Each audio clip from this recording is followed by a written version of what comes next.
Nyt on kolmas video Multiplex 3/1 kanavalta.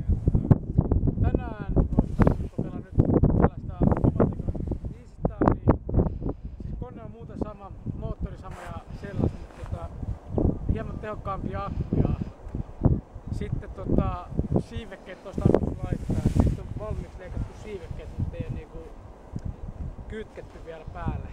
Tuosta johtuen, kun ei ollut Y-johtoja nyt saatu. Sen takia muuten. Ja sitten tietysti vielä pitäisi tämmönen harjaton moottori ostaa. Saisi vähän enemmän potkua. Vähän vehkeä. Mutta tosiaan niin kone on sama niinku siinä ensimmäisessä videossa. Tosin nyt on sitten niinku tää nokkatukki muun muassa, se on nyt poissa. Eli suojakansi puuttuu. Antenni on siirretty tähän sivuun. Kun se piti nykästä tosta noiden muutosten takia pois. Mutta muuten kone on nyt ihan sama. Ja sitten tietysti servoihin on, siipiin on tullut molempiin uudet servot kiinni tänne. Mutta siivekkeitä varten siis tehty, mutta ei ole vielä käytössä. Ja siis ei ole mitään hajua, että miten tää tulee menessään lentoon, että ei ole siis mitään kokeiluja tehty, mutta kotona siis kokeiltu elektroniikka toimii ja muuta, mutta siis niinku ei tiedä vielä mitenkään, että niinku, miten tää lentokone muuten lentää. Tuuli aika kova, se oli 8 metriä sekunnissa ja suunnilleen pohjoistuulta.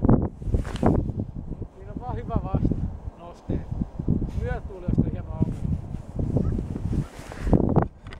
Ei tässä varmaan mitään muuta, vaikka on menemään.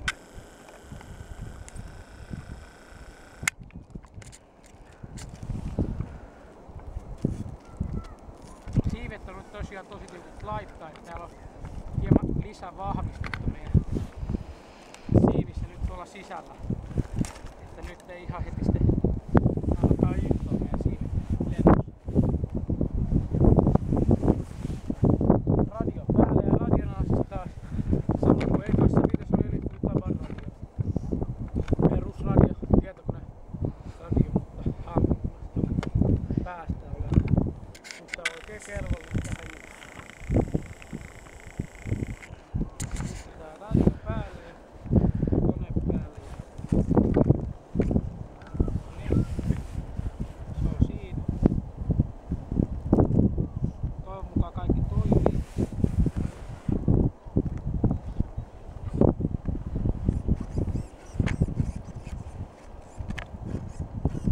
Joo, korkeusvakain toimii oikein näin.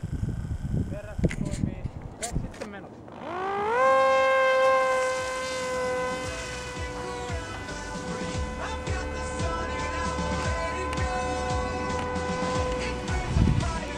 Ärhäkän oloinen.